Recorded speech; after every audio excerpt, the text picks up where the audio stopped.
ब्रह्म। नमस्कार मित्रों, हमारे वैदिक परिवार में आपका स्वागत है।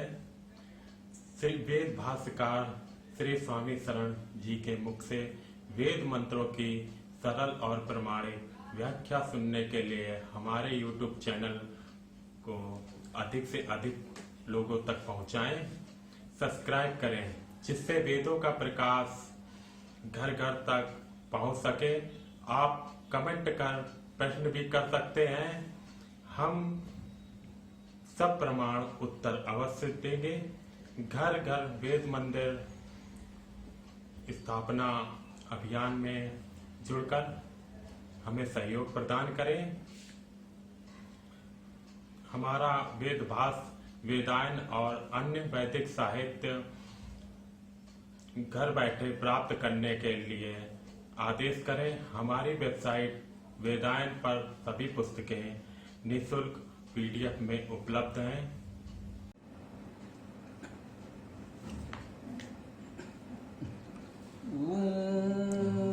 यो आसो आदित्ये पुरुषः सो आसो अहम् खं ब्रह्म।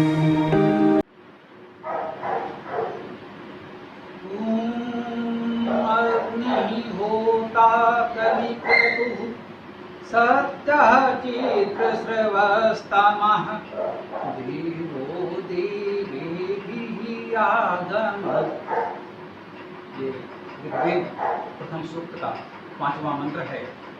पिछले बार हम लोगों ने 4 मंत्र तक कर लिए थे। आज हम लोग इस 5वें मंत्र की चर्चा करेंगे। इसमें भी अग्नि सूक्त है, देवता अग्नि है, छंद गायत्री है। तो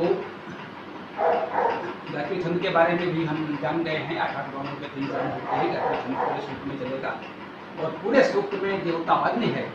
तो अग्नि स्वरूप परमात्मा की स्तुति होगी, कह सकते हैं परमात्मा के अग्नि स्वरूप की चर्चा होगी।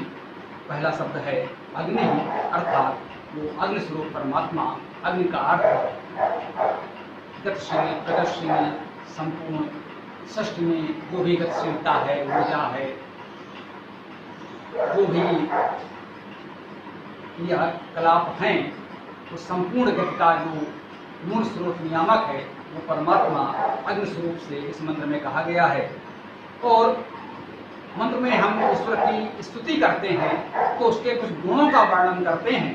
और वैदिक परंपरा में वेद मंत्र की जो शैली है वो कहीं ना कहीं हमको ये बताया जाता है कि हमने ईश्वर के जिन गुणों की स्तुति की है, जिन गुणों का वर्णन किया है, वो गुण हमें अपने में उतारने हैं।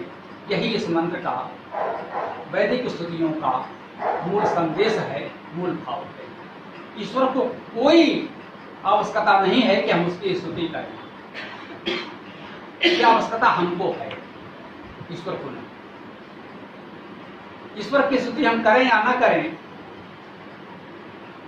उसको इससे कोई तात्पर्य नहीं। हमें है, उसका लाभ हमको मिलना है, उसको नहीं मिलना है। तो हमको लाभ कैसे मिलेगा? हम जिन गुणों का वर्णन करते हैं, अपेक्षा है कि उन गुणों को हम अपने जीवन में अपनाएंगे तो हमें उसका लाभ मिलेगा, हमारे समाज को लाभ मिलेगा। ये वेद मंत्र की स्तुतियों का मूल भाव है, ये वैदिक स्तुतियों की शैली है, ये हमें समझना चाहिए। तो हम अग्नि स्वरूप परमात्मा की स्तुति कर रहे हैं।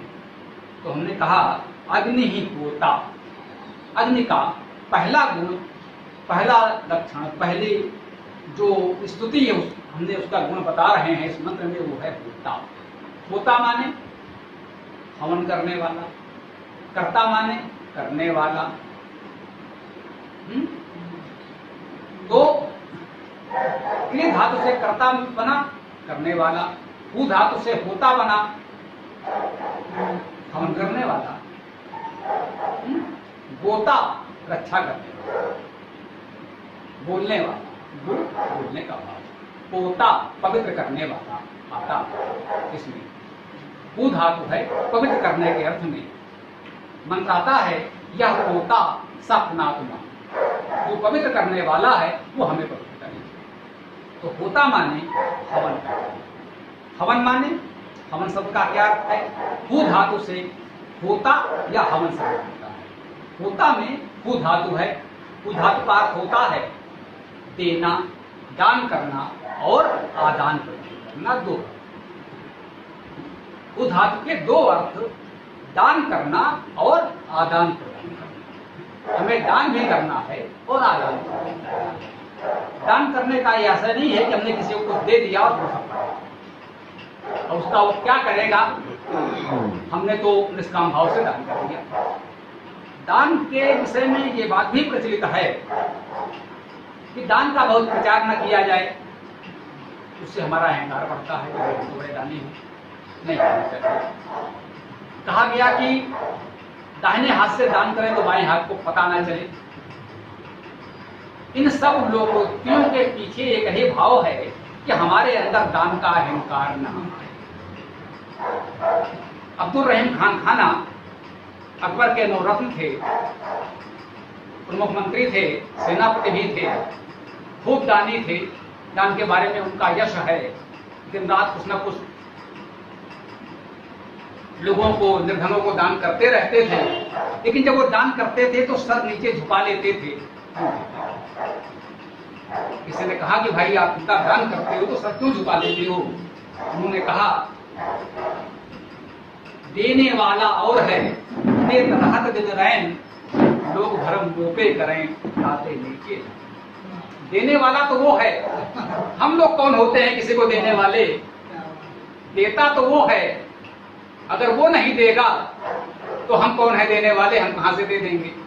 तो देता तो वो है, वास्तव में देने वाला वो है, हम नहीं। हम पर लोग भ्रम न करें कि हम दे रहे हैं। ये भाव हमारे अंदर, ये अहंकार नहीं आना चाहिए कि हम दे रहे हैं। इसलिए हमारा सर झुका होता है, नैन नीचे होते हैं, आंखें नीचे होती हैं, किसी को ये न लगे कि हम दे रहे हैं। इसलिए होता जो है, जो देने वाला है, वो तो वो परमात्मा ही है, अग्नि ही होता। होता तो वो अग्निस्वरूप परमात्मा है, हवन तो वही करता है, हम कुछ नहीं करते। ये भाव हमारे अंदर होना ही चाहिए। लेकिन जो उसका गुण है हमें अपने में अपनाना भी चाहिए, क्योंकि सो असौ अहम। तो मतलब पढ़ते हैं जो वो है वही हम हैं। जो असौ आदित्य पुरुष सो असौ अहम, जो वो आदित्य पुरुष परमात्मा है वही मैं हूं। जब वही मैं हूं तो जो गुण उसमें है वो भी हम में होने ही चाहिए। तो जो जिन गुणों का वर्णन हम कर रहे हैं, हमने कहा अग्नि ही होता, वो अग्निस्वरूप परमात्मा होता है, हवन करने वाला है, दान करने वाला है। तो हमें भी ये काम करना है, हमें भी देना है। हम केवल लेते रहें,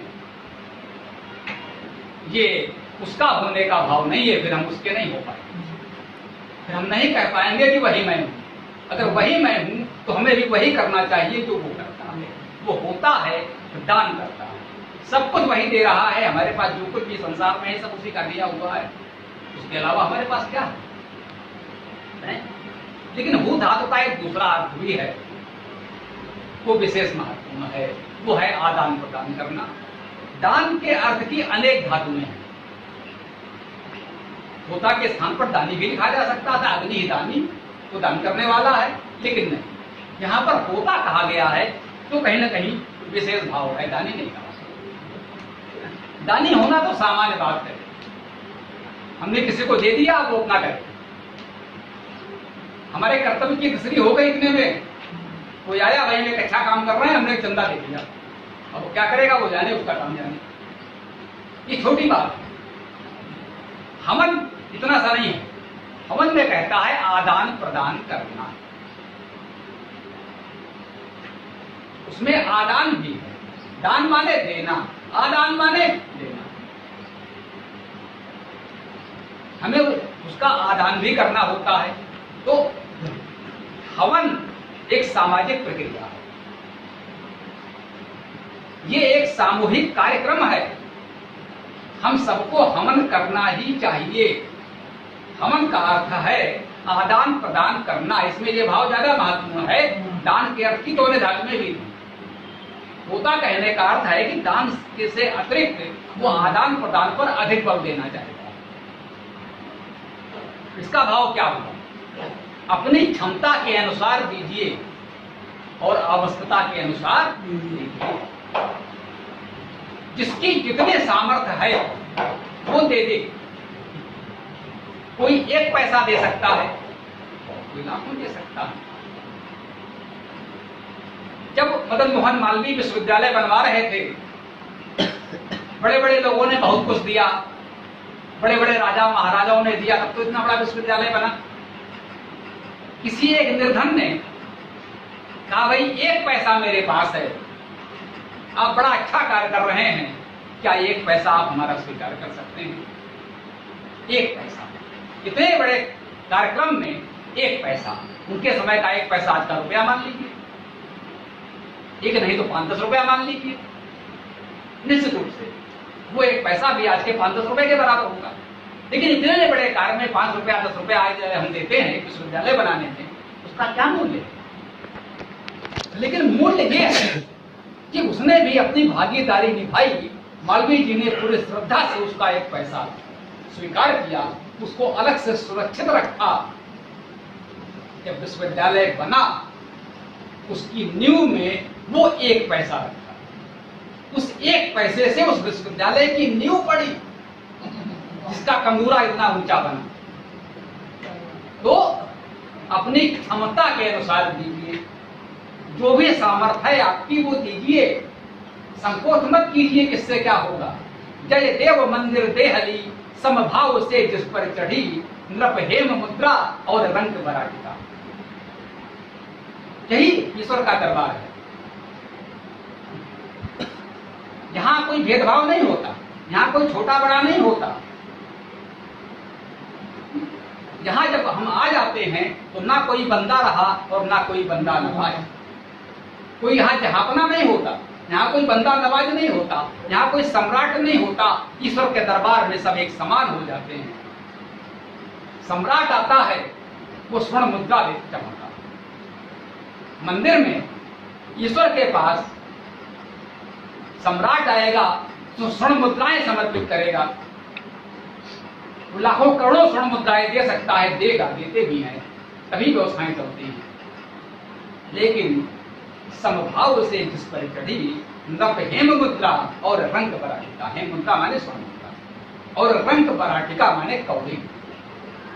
जो रंग है, निर्धन है, वो एक कौड़ी भी चढ़ा देता है उसी श्रद्धा भाव से। ईश्वर के दरबार में उसका भी उतना ही महत्व, क्योंकि ईश्वर को उन मुद्राओं की आवश्यकता नहीं, समाज को है। ईश्वर को नहीं चाहिए, लेकिन समाज को चाहिए, व्यवस्था चलाने के लिए चाहिए। अगर नहीं देंगे तो व्यवस्था नहीं चलेगी। इसलिए अगर आपके पास सामर्थ्य है तो आपको देना ही चाहिए। परंतु जिसने अपने सामर्थ्य भर में कौड़ी भी चढ़ाई है, ईश्वर के दरबार में उसका भी महत्व है। ईश्वर का आशीर्वाद उसके लिए भी, इसका भी हमें ध्यान रखना। तो हमन क्या कहता है, अपने सामर्थ्य के अनुसार दीजिए। जो भी आपकी सामर्थ्य है, आप स्वर्ण मुद्रा दे सकते हैं या 1 कौड़ी दे सकते हैं, 1 पैसा दे सकते हैं, जो दे सकते हैं दीजिए। कहते हैं किसी संत को मांगते जाए, लोगों को लगता था क्या सर, वो अपने खाने को है नहीं, मांगने चला आता है। एक महिला ने खींच करके ही सही चूल्हा पोतने वाला कपड़ा उठा करके दे दिया उसे, कुंडल में ले जा, अपने पास और है क्या, तो तू ही ले जा। महात्मा ने बड़े श्रद्धा से उसको लिया, ले गए, उसको धोया, साफ किया, उसकी बातियां बनाई और दिए में लगाई। उस माँ को बुलाया, बोले माँ, आपके दिए हुए उस दान से ये पूरा आश्रम रोशन है, ये पूरा आश्रम जगमगा दे रहा है आपके दिए हुए उस दान से। एक बात कहना चाहूंगा, बहुत चर्चित विषय है। कहते हैं शंकराचार्य जी का कोई कनकधारा स्त्रोत, कनकधारा स्त्रोत कहते हैं। एक ने मुझसे पूछा एक ऐसे सत्संग में कि स्वामी जी बताइए कि कहते हैं कनक धारा स्त्रोत पढ़ा शंकराचार्य जी ने तो स्वर्ण के आंवले बरसने लगे। क्या यह संभव है? क्या ऐसा हो सकता है? क्या आज भी हो सकता है?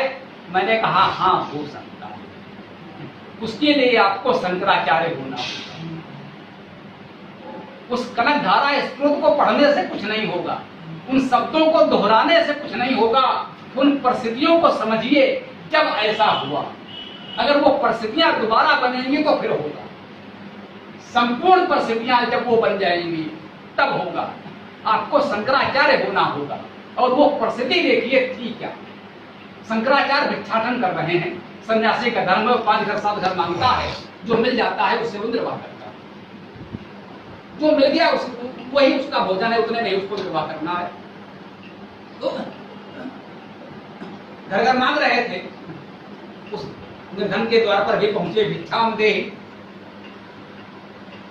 एक महिला थी, वो निर्धन था, उसके घर में कुछ नहीं था, अपने खाने को नहीं था, भूखे थे लोग, जिसके पास अपने खाने के लिए भोजन नहीं था, उसके दरवाजे एक युवा सन्यासी खड़ा है, भिक्षाम दे। उसको लगा कि इस युवा सन्यासी को हम क्या दें। हे ईश्वर, आपने हमें इस लायक नहीं छोड़ा कि दरवाजे पर एक सन्यासी आया है, इस सन्यासी को हमको देने की स्थिति में नहीं है, हम क्या दें। उसने घर ढूंढा, आंगन में एक सूखा हुआ आंवला पेड़ से टूट कर गिरा, और पेड़ उसके आंगन में था या पड़ोसी के, लेकिन एक आंवले के पेड़ से टूट कर गिरा हुआ सूखा आंवला उसके आंगन में गिरा था। वो उसको दिखा, वो लेकर आई, बोले महात्मा हमारे घर भोजन नहीं है, हम भोजन नहीं कर पाए हैं, हमारे पास भोजन नहीं है, तो आप आए हैं, हम लौटाना तो नहीं चाहते हैं, लेकिन क्या करें, ईश्वर की लीला है, हमारे पास भोजन नहीं है जो हम आपको दे सके। मेरे घर में ये आंवला एक मिला है, यदि आप स्वीकार कर लेंगे तो हम धन्य हो जाएंगे। शंकराचार्य ने उसके हथेली पर वो आंवला देखा।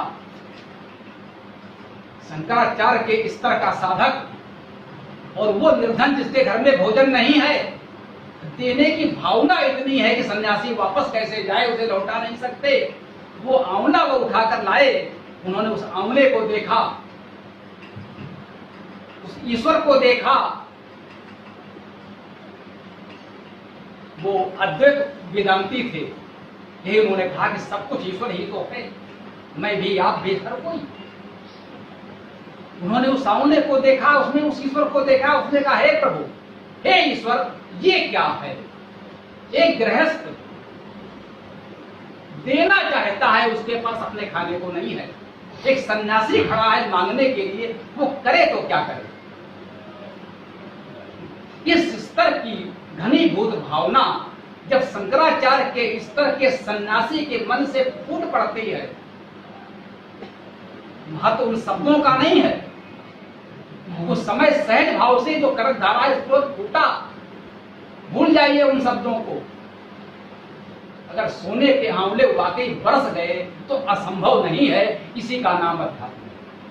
अध्यात्म में असंभव कुछ भी नहीं है, ये हो सकता है, लेकिन उसके लिए शंकराचार्य के स्तर का साधक होना चाहिए, कितना निष्प्रय होना चाहिए, और वो परिस्थिति होनी चाहिए जिसके पास अपने खाने को नहीं है लेकिन सन्यासी को देने की भावना है। उसके अंदर ये भावना है कि हमने नहीं खाया कोई बात नहीं, सन्यासी कैसे भूखा लौट के जाए। जब दोनों की भावना इतनी घनीभूत होगी तो ईश्वर के यहाँ कुछ भी असंभव नहीं है, सब उसका दिया हुआ है। पता नहीं वो कहां पर क्या सृजन कर दे, सृष्टा तो वही है ना, वो कहीं पर कुछ भी सृजन कर सकता है। लेकिन दिक्कत तब आती है जब इस तरह की कहानियां सुनाकर बाबा जी खुद को चमत्कारी बताकर लोगों को लूटने निकलते।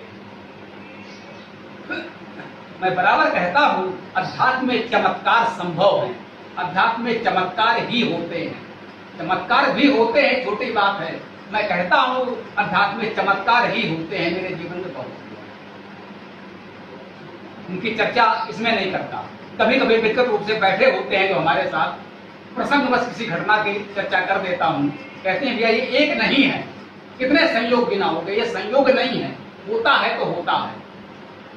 जब वो करना चाहता है तो कुछ भी होता है, लेकिन इन परिस्थितियों में होता है। अगर कोई दुकानदारी करने लगे, मैंने कहा कि हाँ भाई चमत्कार होते हैं, मेरे जीवन में बहुत हुए हैं। जो सहज भाव से मुंह से निकल गया वो हो गया, वो उसे कोई नहीं टाल सकता। तो क्या हुआ, भैया स्वामी जी हमारा ये काम हो जाए, आप आशीर्वाद दे दो, ले भैया 1 लाख रुपया। ये नहीं हो सकता, ये असंभव है। अध्यात्म में दुकानदारी नहीं हो सकता। अध्यात्म में चमत्कार तो होते हैं, लेकिन अध्यात्म में दुकानदारी नहीं होती। तो पैसे लेकर, फीस लेकर किसी का भला या बुरा नहीं किया जा सकता। हाँ, इसी स्थिति में कभी भी घनीभूत पीड़ा से, जब वो पीड़ा घनीभूत हो जाएगी, वो अचानक मन से कुछ निकल जाएगा, तो वो होकर रहेगा, उसे कोई नहीं टाल सकता। मैं बिल्कुल कहता हूं, उसे कोई नहीं टाल सकता। ऐसी अनेक घटनाएं मेरे जीवन में है, लोगों के जीवन में है, वो आपके जीवन में भी हो सकती है। ऐसा नहीं है कि वो सिर्फ मेरे लिए है, वो आपके लिए भी सत्य है, क्योंकि वही मैं हूं और वही आप भी हैं। तुम कहते हैं सो असो अहम, तो उसमें आप भी शामिल हैं। उस स्तर पर अगर हम आते हैं तो जरूर होता है। तो हमने कहा कि इस तरह से जो कुछ आपके पास है उसे इस भावना से समर्पित कर दीजिए, फिर जो कुछ एकत्र हो जाए वो जिसे जितनी आवश्यकता है उसे दे दीजिए। उसके पास अगर एक सूखा आंवला था, उसने उस सन्यासी को अर्पित कर दिया, तो उसकी आवश्यकता पूर्ति के लिए या स्वर्णिम आंवले बरस गए तो यह संभव नहीं था। यह हवन है, इसे हवन कहते हैं। हवन यजन का मतलब आग लगाना और आग में घी डालना नहीं होता, इसकी चर्चा हम करेंगे। यजन माने देव पूजा, संगत करण, दान। हवन माने दान करना और आदान प्रदान करना। इसमें कहीं भी आग लगाने की बात नहीं है। हमारे समाज में आग लगाना और आग में घी डालना अच्छा नहीं, सीधी सी बात है। आग लगाना और आग में घी डालना हम अच्छा नहीं मानते। तो हवन के नाम पर आग मत लगाइए, हवन के नाम पर प्यार बरसाइए। तो जो था वो उसने दे दिया, और जो उसकी आवश्यकता थी वो उसने दे दिया। इसका नाम हवन है। इस तरह होना चाहिए। अपनी क्षमता भर हम दे दें और उसके बाद आवश्यकता भर ले। जो देते हैं उनका दायित्व है कि जो कुछ एकत्र हुआ है उसका वितरण भी करें। ये हवन है। जिसे हमने कहा कि आपने चंदा देकर फुर्सत पा लिया, नहीं, ऐसे नहीं करना। माया बिन तूने पाली ऐसे छुट्टी, बच्चे जैसे खेलों में कर लेते छुट्टी। ये बचपना है। दीजिए तो इस दायित्व को निभाइए कि जो कुछ आपने दिया है, जो एकत्र हुआ है, उसका सदुपयोग हुआ या नहीं। वो आवश्यकता, जिनको आवश्यकता है, उन निर्धनों तक पहुंचा या नहीं, ये भी देखना हमारा दायित्व है। इसे कहते हैं दान का सदुपयोग करना। इसके लिए कहा गया है दान सुपात्र को दिया जाए। आप सुपात्र की पहचान कर लें, उस पर भरोसा कर लें, दे दें, एक बात है। अन्यथा उस पर देखें कि उसका पूरा सदुपयोग हो जाए। तो ये हमने हवन के भाव को थोड़ा सा समझने का प्रयास किया। देना और आदान प्रदान करना, तो ये है हवन। तो अग्नि श्लोक परमात्मा होता है, हवन करने वाला है, वो ऐसा हवन करता है। वो कवि करते हैं, वो कवि। कवि माने वो धातु का अर्थ होता है, वो यहाँ शब्द का। क्रतु माने करने वाला, वो कवि क्रतु है, करने वाला। अंतिम अध्याय में हम लोग में पढ़ते हैं, उसमें आया है कवि मनीषी परिभूषण, परमात्मा के लिए आया है। साहित्य में कवियों के लिए ये लाइन पढ़ दी जाती है, कवि मनीषी परिभूषण। ये परमात्मा के लिए आया है। परमात्मा कवि, कवि माने शब्द करता, शब्द करने वाला। संसार में जो शब्द है ये ध्वनि है, ये ध्वनि ऊर्जा ये किसने दी? उसी ने। ये हमें बोलने की, शब्द करने की सामर्थ्य किसने दी है? ये उसी ने दी। शब्द वही करता है, हम तो केवल उसकी ध्वनि करते हैं। शब्द वो करता है उपदेश वो करता है, प्रवचन वो करता है, हम नहीं करते। कहते हैं युद्ध के मैदान में जब अर्जुन ने गांडीव रख दिया तो कृष्ण ने उपदेश किया, हतो वा प्राप्य स्वर्गम जित्वा भोजसे महीम, मारे गए तो स्वर्ग मिलेगा और जिंदा रहे तो धरती अपनी है, चढ़ जा बेटा सूर्य पर भली करेगा। युद्धाय कृतनिश्चयाय युद्ध के लिए निश्चय करो। उसके समझ में नहीं आया, बार बार वो प्रश्न करता था, बार बार कृष्ण उत्तर देते थे, खूब समझाया। अंत में कहा कि भैया ये सब तो समझ में नहीं आया, लेकिन एक बात समझ में आई। कृष्ण बोले तू मुझे अपना मानता है, तू मुझे अपना मित्र कहता है, हाँ साहब इतना तो कहते हैं, तो समझ ले तेरा मित्र हूं, तेरा हित नहीं करूंगा, जो कह रहा हूं वो कर। अर्जुन ने कहा ठीक है भाई, अब तू जो कह रहा है वो मैं करूंगा, कैसे वचनम कहूं, तुम्हारे वचन का पालन करूंगा, बाकी तेरी थ्योरी तो समझ में नहीं आई। हम युद्ध के मैदान में खड़े हैं, दिमाग का ये हाल है कि समय इतना बड़ा बड़ा दर्शन समझ में कैसे आएगा, कि दर्शन तो अपने पास रखो, चल भाई तेरे को मानता हूं, तू कह रहा है तो कर लेता हूं। युद्ध समाप्त हुआ, सब कुछ शांत हो गया।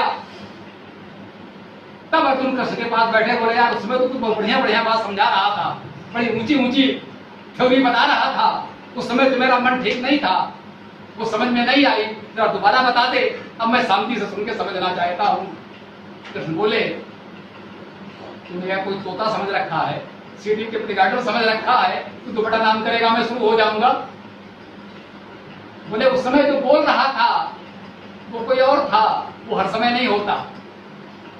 तुमको लगता है वसुदेव का पुत्र कृष्ण बोल रहा था, तूने सुना, लेकिन वो उस समय वसुदेव का पुत्र ये कृष्ण नहीं बोल रहा था, उस समय वो कोई और बोल रहा था। इतना बड़ा युद्ध है, सेनाएं आमने सामने खड़ी हैं, जो उसका महायोद्धा है, उसने हथियार डाल दिए, वाह वाह हो गया काम। उसने कहा अर्जुन ये संन्यास नहीं है, ये कायरता है, जब इतना बड़ा संन्यास ये होता तो युद्ध के मैदान तक आता ही नहीं। इसे लोग कायर कहेंगे, त्याग नहीं कहेंगे। क्या करना था तो पहले कर लिया होता, लेकिन उसने कहा कि वो प्रवचन वो उपदेश मैंने नहीं दिया, वो वसुदेव के पुत्र कृष्ण नहीं बोले, वो बोला वो तो कोई और था। उसमें पता नहीं कहां से वो धारा आ गई, मेरे मुंह से निकला तुझे मिल गया, समझ में आ गया, ठीक नहीं आया तो मैं क्या करूं, दोबारा तो मैं नहीं बोल सकता, दोबारा मैं चाह के भी नहीं कर सकता, वो तो मेरे भी समझ में पूरा नहीं आया। तुझे कहां से समझाऊं, उस समय किसने बोला किसने सुना, वो तो अपनी भी समझ में नहीं आया, तुझे कहां से समझाऊं। कहते हैं महाभारत में ये प्रसंग आया है कि कोई कल्पना नहीं है। कहते हैं फिर कृष्ण ने भाई करे कितना याद आ रहा है, इतना समझ में आ रहा है, मोटी मोटी कुछ बातें दोबारा उसको समझाएं, लेकिन वो गीता दोबारा नहीं सुनाई जा सकी, वो संभव नहीं था, क्योंकि वो बोलने वाला तो वही है। तो यहां हमने कविकृतु इस भाव से कहा, जो ये वेद है ये काव्य है, विश्व का आदि काव्य है, इस वेद काव्य का कर्ता वो परमात्मा, ये किसी व्यक्ति विशेष की रचना नहीं मानी जाती, ये किसी कवि की लिखी हुई कविता नहीं मानी जाती, इस काव्य का कवि वो परमात्मा है, इसका करने वाला तो वही है, वो कवि कृतु इस वेद काव्य का कर्ता है। तो भाई हमने क्यों कहा, अगर वो अग्निस्वरूप परमात्मा अग्निस्वरूप है तो अग्नि का तेज हम में भी होना चाहिए, वो होता है तो हमन अर्थात आदान प्रदान का भाव हम में होना चाहिए। वो कवि कृतु है, उसने इस वेद काव्य को किया है, वो इसका कर्ता है, रचयिता है, तो इस वेद काव्य को हमें भी करना है। हम क्या कर सकते हैं, हम पढ़ सकते हैं और पढ़ा सकते हैं। महाराज दयानंद सरस्वती ने कहा वेद का पढ़ना पढ़ाना और सुनना सुनाना परम। एक लाइन में पूरा सिद्धांत बता दिया, वेद का पढ़ना पढ़ाना और सुनना सुनाना परम। ये उस कविकृतो परमात्मा का स्तुति गान है, उसकी स्तुति करने का भाव यही है। कविकृतो जब हम कहते हैं तो इस वेद को हमारे जीवन में इस रूप में उतरना चाहिए, हमें इसे करना चाहिए, पढ़ना चाहिए और पढ़ाना चाहिए। तो अगला शब्द है सत्य। परमात्मा सत्य। अगर उसको पाना है, उसके निकट जाना है, उसे अपनाना है, उसकी स्तुति करनी है, तो हमारे जीवन में सत्य होना चाहिए। असत्य के आधार पर कुछ भी हो जाए, लेकिन ईश्वर की उपासना तो नहीं, बिल्कुल नहीं हो सकती। ये दुविधा आती है, हमें एक तरफ चुनना पड़ता है। कई बार ऐसी स्थितियां आ जाती हैं कि हम लोगों में से क्या करें। तमाम कारोबार बिना झूठ के नहीं होता, लेकिन ईश्वर के साथ का व्यापार बिना सत्य के नहीं होता। अगर ये स्थिति आ जाए तो में से एक चुनना है, तो ये निर्णय हमारे ऊपर है कि हम क्या चुने। ये न हो दुविधा में दोनों गए, एक तो रहे। हम क्या चुनते हैं ये हम पर निर्भर है। चयन हमें करना, चयन की स्वतंत्रता हमारे पास है। जो हमारा मूल स्वभाव है, जो मूल दिशा है, तो हमने चुन ली है, हम वही चुनेंगे। ये मेरे साथ भी सत्य है। कई जगह कार्यालयों में, यहां वहां, विभिन्न विषयों में, विभिन्न परिस्थितियों में हम लोग आए। कई बार बात हुई, किसी को कोई कार्य व्यापार करना है, कोई व्यवसाय चलाना है। हाँ भाई, ये कार्य प्रारंभ किया, नहीं हुआ, अच्छा भाई ये करके देखो, वो करके देखो, ये नहीं हो पाया तो वो करके देखो। पढ़ाने का प्रयास किया, विद्यार्थी नहीं जुटे, तो भैया कुछ और सेवा करके देखो, कुछ और सर्विस दे दो। जो विद्या पढ़ाते हैं उस विद्या का उपयोग करना शुरू करो। हम लोगों को अगर गाड़ी बनाना सिखाते हैं तो चलो गाड़ी बनाने का काम ये शुरू कर दें, कुछ करें। हम लोगों को ड्राइविंग सिखाते हैं, नहीं विद्यार्थी मिले तो खुद ही ड्राइविंग शुरू कर दें, कुछ तो मिलेगा। होता क्या है, तमाम प्रयास करते हैं, हमें धन कमाना है, धन की आवश्यकता है, तो कोई काम बताओ जिससे धन मिले। वो काम, वो कार्य खोजते हैं जिससे धन की प्राप्ति हो। मैंने कहा कार्य तो मेरे पास है, वो धन बताओ जिससे ये कार्य हो सके। हमें धन चाहिए जिससे ये कार्य हो सके, हमें वो कार्य नहीं चाहिए जिससे धन आ सके। ये अंतर है। अब उसका जो भी परिणाम है वो सामने है, हम स्वीकार करते हैं। जो इसका परिणाम हो सकता था वो सामने है। हम धन के लिए कार्य नहीं चुनेंगे, कार्य तो हमने चुन लिया है, करेंगे तो यही। अब ये कार्य हो, इसके लिए धन की आवश्यकता है, ये हम स्वीकार करते हैं। अब वो धन कहां से आए, इस पर आप लोग सोचिए। ये कार्य होता रहे, उसके लिए धन कैसे आएगा, इस पर आप सबको विचार करना है, लेकिन कार्य तो यही करना है। धन आने लगे, उसके लिए हम कोई और कार्य तो नहीं कर सकते। ये सत्य का भाव।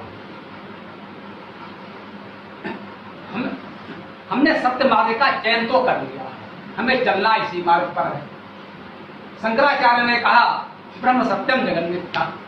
उनका एक ब्रह्म परमात्मा ही सत्य है, बाकी सब मिथ्या। ये गूढ़ दार्शनिक विषय था, बोले भाई ऊपर से निकल गई, समझ में नहीं आई, बहुत लंबी छोड़ दी इन्होंने। ब्रह्म सत्यम जगन मिथ्या, उनके स्तर के जो लोग थे उनके समझ में तो आई, लेकिन बाकी लोगों की समझ में नहीं आई। महात्मा गांधी से कहा कि भाई कैसे जाने, इसको कैसे समझा जाए।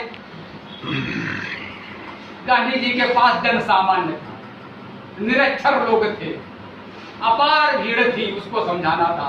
शंकराचार्य जी को तो विद्वानों से शास्त्रार्थ करना था, उनको तो उन्होंने समझा लिया विद्वानों को अपनी वेद की भाषा से, वेद के उदाहरण दे दे करके। बड़े बड़े विद्वान उनके आगे नतमस्तक हो गए, क्योंकि वो विद्वान थे, समझा लेते थे। गांधी जी को समझाने के लिए विद्वान उपलब्ध नहीं थे। गांधी जी जिनको समझाते थे वो बिल्कुल विद्वान नहीं थे, अधिकांश अनपढ़ निरक्षर होते थे। उनको यही बात समझानी थी। गांधी जी ने कहा सत्य ही ईश्वर है, ब्रह्म सत्यम। नहीं समझ में आएगा, पहले ब्रह्म को समझो तो सत्य तक पहुंचोगे। गांधी जी ने कहा भाई सत्य ही ईश्वर है। दोनों में कोई अंतर है? कोई अंतर नहीं है। जो सत्य है वही ईश्वर है, वो भी कह रहा है ब्रह्म ही सत्य है, बाकी सब तो व्यर्थ है, मिथ्या है। गांधी जी ने कहा भाई सत्य ही ईश्वर है, मगर ईश्वर को चाहते हो तो सत्य को अपना लो, तुम जीवन में सत्य को अपना लो, ईश्वर अपने आप आ जाएगा। अब सत्य को अपनाए कैसे, क्या इतना सरल है? लोगों को लगता है बड़ा कठिन है।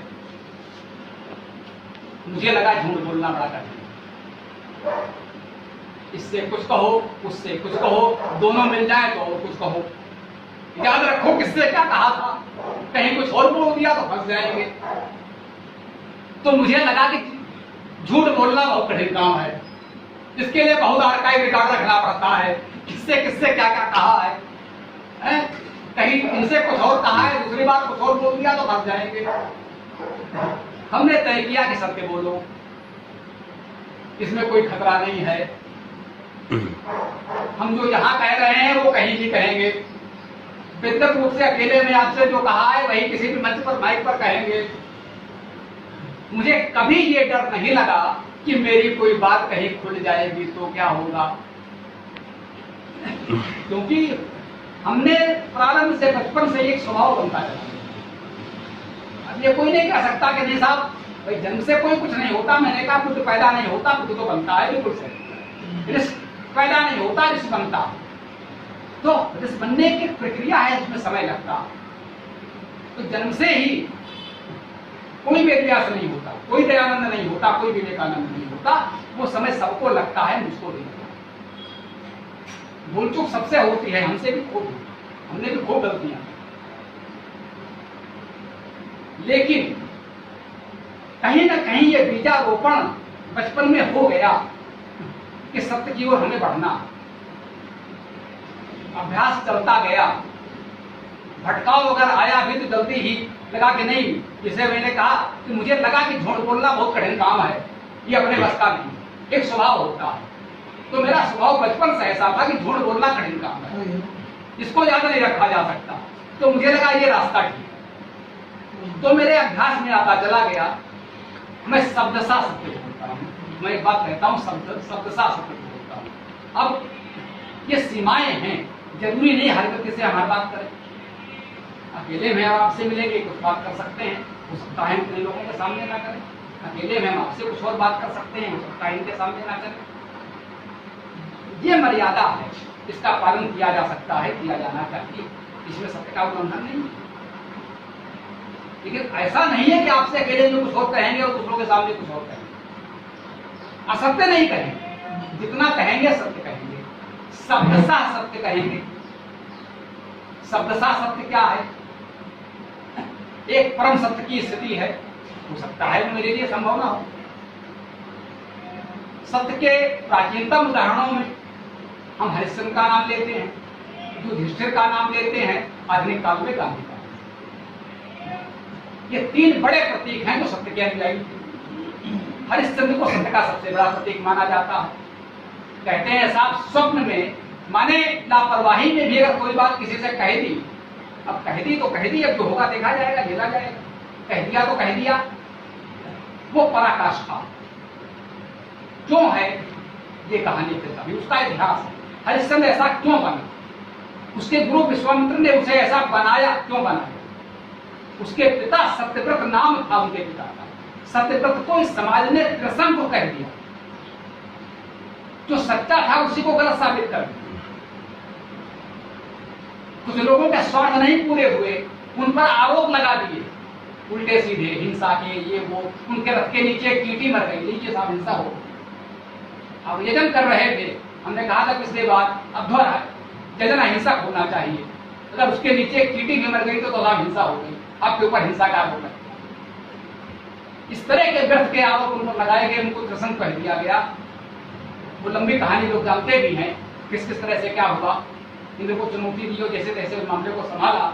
उनका पुत्र हरिश्चंद्र जब राजा बना, विश्वामित्र ने बनाया, उन्होंने साबित किया कि ढीलों वनवासियों के बीच पला हुआ ये हरिश्चंद्र सत्य का प्रतीक बन जाएगा। इतिहास में उसे स्थापित किया, इसलिए हरिश्चंद्र इतना बड़ा सत्य का प्रतीक है। बाकायदा उसे गुरु ने बनाया, इसलिए सामान्य राजा होता तो नहीं। राम को सत्य का इतना बड़ा प्रतीक नहीं माना जाता, कृष्ण को नहीं माना जाता। सत्य का प्रतीक हरिश्चंद्र को माना जाता है, युधिष्ठिर को माना जाता है। युधिष्ठिर भी राजा थे, लेकिन उन्होंने वही कहा कि भाई अपने युग के महानायक कृष्ण तक ने कोशिश कर ली। युधिष्ठिर बोला यार झूठ तो मुझसे नहीं बोला जाएगा, युद्ध का जो होता हो तो हो, तुम लोग जानो, अपनी रणनीति तुम बनाओ, झूठ तो नहीं बोलूंगा। अब क्या किया जाए? भाई लोग भीष्म के ये पास पहुंचे, बोले पितामह आप कैसे मरोगे, आपके जीते जी तो युद्ध नहीं जीता जा सकता, अब तुम अपने मरने का उपाय खुद बताओ। ऐसे ऐसे लोग थे, क्योंकि तुम्हारे जिंदा रहते तो हम नहीं जीत पाएंगे।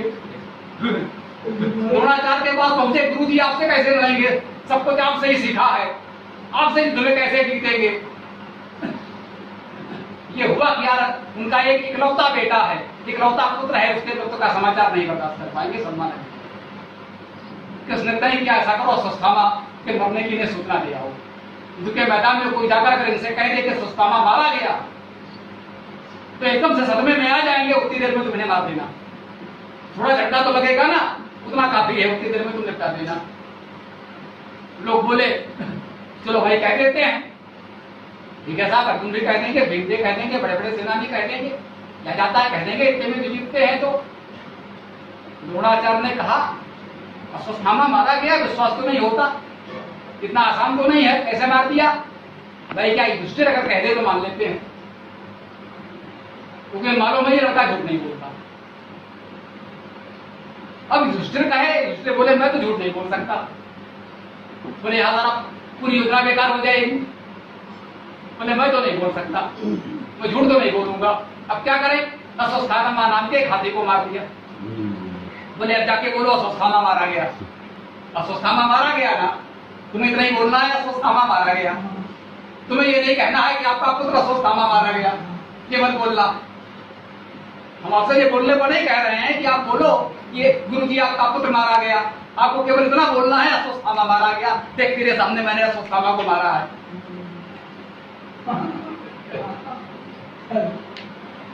युधिष्ठिर के मुंह से इतने निकला अश्वत्थामा हता, अश्वत्थामा मारा गया। इतने देर में तो उन्होंने संग बजाया, उन्होंने घंटे घड़ियाल बजाए, आगे की कोई बात बोलने नहीं दिए थे, और इसी झमेले में द्रोणाचार्य का सर काट लिया। युद्ध के रणनीतिकारों ने सारी रणनीति बनाई, झूठ बना आधारित, लेकिन उसने बचपन से कसम खाई थी झूठ तो नहीं बोलूंगा, तो वो तो झूठ को नहीं बोला, उसके सत्य को झूठ की तरह प्रस्तुत कर दिया। ये नेताओं का काम है, सत्य को झूठ की तरह प्रस्तुत करना ये नेताओं का काम है। लेकिन युधिष्ठिर तो झूठ नहीं बोला तो नहीं बोला, तो हम लोग हरिश्चंद्र की तरह न सही युधिष्ठिर की तरह शब्द सा सत्य बोल सकते हैं, इतना तो करते हैं। गांधी जी राजनीति में थे, वो भी झूठ नहीं, सत्य के प्रयोग करते थे।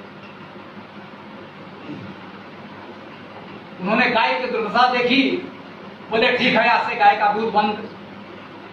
कुछ दिन बाद बीमार पड़े, डॉक्टर ने कहा बाबा दूध को पीना पड़ेगा, बोले नहीं साहब मैं तो दूध नहीं पी सकता, अब तुम बचा पाओ बचाओ, ना बचा पाओ तुम न बचाओ, तुमसे जो इलाज करते बने करो, लेकिन भैया मैंने तो कह दिया है कि भाई मैं गाय का दूध नहीं पीऊंगा तो नहीं पीऊंगा। अब लोगों ने कहा क्या करें, मर गए तो देश का बहुत बुरा होगा, मर भी नहीं सकते, मरते भी नहीं दे सकते। तय हुआ, बोले बापू आपने गाय का दूध न पीने को कहा था ना, बोले हाँ, बोले तो तुम बकरी का दूध पियो।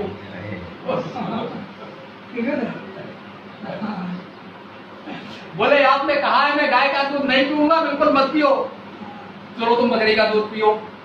तुम्हारा जीवन मूल्यवान है देश और समाज के लिए, वो बचाना भी आवश्यक है, आपके शब्दों की रक्षा करना भी आवश्यक है।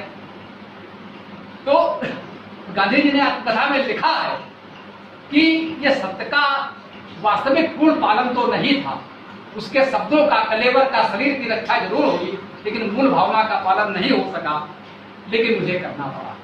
जन्मत के दबाव में जो भी मानिए, अपने शरीर का, अपने प्राणों का मोह तो उतना नहीं था, लेकिन कहीं ना कहीं कुछ समाज में रहता है, वो मानना पड़ता है। उन्होंने सत्य का पालन शब्द साह किया। तो हम इतना कर सकते हैं, 100% सत्य का पालन नहीं कर सकते तो कम से कम झूठ बोलने से बच तो सकते हैं।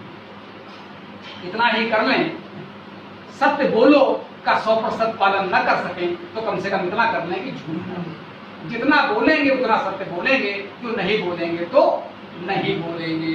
तो क्या कहा कि वो सत्य हमारे सत्य स्वरूप है, सत्य ही ईश्वर है, जो गांधी जी ने हमें बताया। और क्या है वो? चित्र श्रवस्तमः, वो चित्र। चित्र माने लोगों ने कहा साफ चित्र आ गया, नहीं। चित्र दो तरह से बन सकता है। अगर चित्र माने ये हम जो कहते हैं तस्वीर फोटोग्राफ हो जाए तो विचित्र माने क्या होगा? ये उपसर्ग ही तो लगा है, ज्ञान से विज्ञान बन गया, वो विशेष चित्र हो गया। आप कहते हैं ये तो बड़ा विचित्र है, क्या ये विशेष चित्र है? विरोध से विरोध हो गया है, कार में विकार हो गया। एक कार थी उसमें विकार हो गया, उसमें कुछ विशेष कर दिया गया तो विकार हो गया। वो नोटिफिकेशन कर सकते हैं पॉजिटिव या नेगेटिव। विकार के माने विशेष कार है, जब कार में कुछ विशेषता आ जाएगी तो विकार कहलाएगा। एक चित्र है और उसमें कुछ विशेषता आ गई तो विचित्र हो जाएगा। एक ने कहा भाई आप तो बड़े विचित्र हैं, बोले नहीं साहब आप बिल्कुल चित्र खींच लीजिए, मैं बिल्कुल सचित्र हो जाऊंगा। तो आप कैसे विचित्र कह सकते हैं? तो चित्र माने आश्चर्यजनक, विचित्र जिसे हम लोग कहते हैं। एक आश्चर्यजनक, आश्चर्य स्वरूप जो है उसे हम चित्र कहते हैं। तो वेद में शब्दों में आवश्यक नहीं है कि ये उपसर्ग हर जगह लगे ही मिले। लोक में उसका एक रूप प्रचलित है, वेद में वो मूल धातु से मूल शब्द प्रचलित है। वो विचित्र भी हो सकता है, सुचित्र भी हो सकता है, प्रचित्र भी हो सकता है, संचित्र भी हो सकता है, कोई उपसर्ग लग सकता है और नहीं भी लग सकता है। वहां कोई जबरदस्ती नहीं है, लग जाए तो ठीक, न लगे तो ठीक। अब उन्होंने अक्षर गिने, 8 पूरे हो गए थे, अगर 8 न पूरे हो रहे होते तो हो सकता है लगा भी देते 8 पूरे करने के लिए, तो विचित्र भी हो जाता। अवस्था होती तो लगा भी सकते थे, कोई बड़ा मुश्किल नहीं। ठीक, तो वो चित्र है आश्चर्य। आश्चर्य परमात्मा से बड़ा आश्चर्य और क्या है? उसका सृजन, उसका कार्य धन्य है विभु का सृजन, उसकी कला जो रचा इंसान को सुंदर बना। आज जितनी कला कितनी गजब, प्रतिज्ञा पाषाण जो ईश्वर बना। ईश्वर का सृजन तो बहुत विचित्र है, इतना विचित्र सृजन उसने सृष्टि रची है, लेकिन जिस इंसान को उसने रचा वो उससे भी ज्यादा विचित्र है। इस इंसान ने एक पत्थर पर खीली हथौड़ी चलाई तो भगवान बना। ईश्वर ने हमें बनाया, मनुष्य को बनाया, तो वो ईश्वर के सामने कुछ भी नहीं है। ईश्वर के सामने हमारे क्या सुख है? कुछ भी नहीं है। और मनुष्य ने एक पत्थर को ईश्वर बना दिया जो उससे खुद से बहुत बड़ा है। तो ये कार्य तो ईश्वर भी नहीं कर सकता, ये तो ईश्वर के भी बस का नहीं है। तो ईश्वर चित्र स्वरूप है, वो आश्चर्य स्वरूप है, सबसे बड़ा आश्चर्य वो परमात्मा है। यहाँ पर ये भी समझ लेना है, हास परिहास में ये बात हमने कही, जरा देखिए क्या वाकई हमारे सामर्थ्य है कि हम ईश्वर बना दें? क्या ईश्वर की सामर्थ्य है? लोग कहते हैं ईश्वर सर्वशक्तिमान है, वो ये कर सकता है। मैंने कहा कि नहीं, ईश्वर बहुत कुछ नहीं कर सकता है। बहुत से कार्य ऐसे हैं जिन्हें ईश्वर नहीं कर सकता। भाई ऐसा क्या कार्य है जो ईश्वर नहीं कर सकता? बहुत से कार्य हैं जो ईश्वर नहीं कर सकता। ईश्वर न्यायकारी है, वो मुंसिफ है, वो नाइंसाफी नहीं कर सकता। ईश्वर यदि न्यायकारी है तो वह न्याय नहीं कर सकता। ईश्वर एक है, वो अनेक नहीं हो सकता, वो अपने जैसा दूसरा ईश्वर नहीं बना सकता। ये ईश्वर के बस की बात नहीं है। ईश्वर हमारे जैसे तो करोड़ों बना सकता है, लेकिन अपने जैसा एक ईश्वर नहीं बना सकता, ये उसके बस की बात नहीं है। ईश्वर की भी सीमाएं हैं, वो दूसरा ईश्वर नहीं बना सकता। जब ईश्वर ही दूसरा ईश्वर नहीं बना सकता तो हम मूर्ति बनाकर दूसरा ईश्वर कैसे बना सकते हैं? हम ये भ्रम पाल सकते हैं कि हमने एक ईश्वर बना लिया, लेकिन ईश्वर हम नहीं बना सकते। ईश्वर बनाना हमारे बस की बात नहीं। तो वही सबसे ज्यादा आश्चर्य स्वरूप है, वो चित्र है। और चित्र शब्द का एक अर्थ और चित धातु है, इसका अर्थ है चेतन। चित्र से चेतन बनता है। संपूर्ण चेतना का मूल बीज वही है, वो चित्र है, अर्थात चेतन। उस चेतना को हमें ग्रहण करना है, हमें भी चेतन होना है। श्रवस्तमा, श्रवा, श्रु माने सुनना, श्रवा माने सुनने वाला, तमा माने हमने कहा कर और तम, श्रेष्ठ श्रेष्ठतर श्रेष्ठतम, शिव शिवतर शिवतम, वेद में आया। इंद्रतम, लोग एक इंद्र देवता कह रहे हैं, वो कह नहीं ईश्वर तो इंद्रतम। ईश्वर शिवतर है, शिवतम है। नमः शिवाय च शिवतराय च, वेद मंत्र है। नमः शिवाय च शिवतराय च, जो शिव है कल्याणकारी है, जो उससे भी बड़ा कल्याणकारी है, जो शिवतम रस है, इसी वेदांत में हम पढ़ते हैं। यह शिवतमो रस, ईश्वर शिवतम है, वो शिवतर है, वो शिवतम है।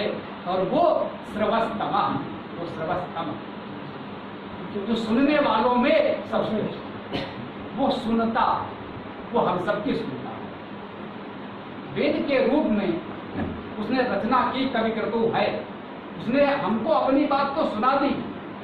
वो हमें सुनना है और दूसरों को सुनाना है, लेकिन वो हमारी भी सुनता है। जब वो हमारी ना सुनता तो फिर हमें उसकी जरूरत क्या थी? फिर हम उसका नाम क्यों लेते? हम उससे प्रार्थना क्यों करते हैं? उसकी स्तुति क्यों करते? जब वो हमारी सुनेगा ही नहीं तो फिर हमें कुछ कहने की आवश्यकता भी क्या रह जाएगी? तो बने रहो, होगे तुम कुछ भी बने रहो, अगर हमारी नहीं सुनोगे तो हमारे लिए तो हो ही नहीं, तुम्हारा कोई अस्तित्व नहीं है। अगर हमारी नहीं सुनोगे तो वो सुनने वालों में भी अन्यतम है, वो सर्वस्तम है, वो आश्चर्य स्वरूप है, वो चेतन है, वो सर्वस्तमा है। हमारी बात को बहुत ध्यान से सुनने वाला सर्वस्तमा। और ये तो उसके गुण हमने बता दिए, इसका फल क्या मिलेगा हमने सभी मंत्रों में लगभग देखा है। अंतिम पंक्ति में आता है, इससे होगा क्या? देवो देवी भी आगमत। देवो माने देव, एक वचन में है। वो देव परमात्मा, वो एक है। जब देव एक वचन में आएगा तो वो परमात्मा के लिए आएगा, क्योंकि परमात्मा एक है। वो देव है, दिव्य है, प्रकाशमान है, तेजस्वी है, वो देव है, वो एकमात्र देव है। वो देव माने परमात्मा। देवे भी माने देवों द्वारा, ये बहुवचन में है, तृतीया में है, द्वारा लगा है। देवों द्वारा, दिव्य जनों द्वारा, दिव्यताओं द्वारा, आगमन आता, गम माने जाना और आगम माने आना, दान माने देना, आदान माने देना। आ जब लग जाएगा तो वो अपनी ओर आएगा। दान आदान, गमन आगमन, आ माने आना। तो देवो देवे भी आगमत, वो तो देव एक परमात्मा है, वो आगमत आता है। लेकिन कैसे आएगा? देवे भी, देवों द्वारा आएगा। वो आएगा दिव्यताओं के द्वारा आएगा। हमें उन दिव्यताओं को अपने अंदर धारण करना होगा, हमें समाज में देवत्व को लाना होगा, हमें मनुष्य में देवत्व का अवतरण करना होगा।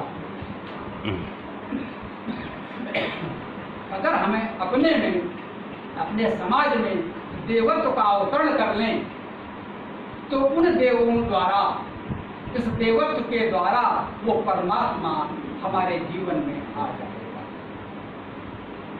वो हमें स्वतः प्राप्त हो जाएगा। वो दिव्यताएं हमें अपने में लानी होगी। मनुष्य में देवत्व का उदय और धरती पर स्वर्ग का अवतरण उसका परिणाम है। जब हम अपने अंदर देवत्व का अवतरण करें, जब मनुष्य में देवत्व का उदय होगा तो धरती पर स्वर्ग का अवतरण होगा। स्वर्ग माने सुख, जहाँ देवत्व है वहाँ सुख है। तो हमें अपने अंदर, अपने समाज में, अपने लोगों में देवत्व का जागरण करना है, देवत्व का उदय करना है। तो उन देवत्व के द्वारा वो एकमात्र देव, महादेव परमात्मा आ सकता है, हमें प्राप्त हो सकता है। आइए ओम मंत्र हमारे साथ। यो असो आदित्य पुरुषः सो असो अहम्। ओ। पूरा वीडियो देखने के लिए बहुत बहुत धन्यवाद। कमेंट में अपने विचार अवश्य दें। आपको कोई भी प्रश्न पूछना हो तो कमेंट बॉक्स पर कमेंट कर सकते हैं। डिस्क्रिप्शन में वेबसाइट का लिंक दे दिया गया है, उसमें अधिक जानकारी प्राप्त कर सकते हैं। धन्यवाद। ओम खम ब्रह्म।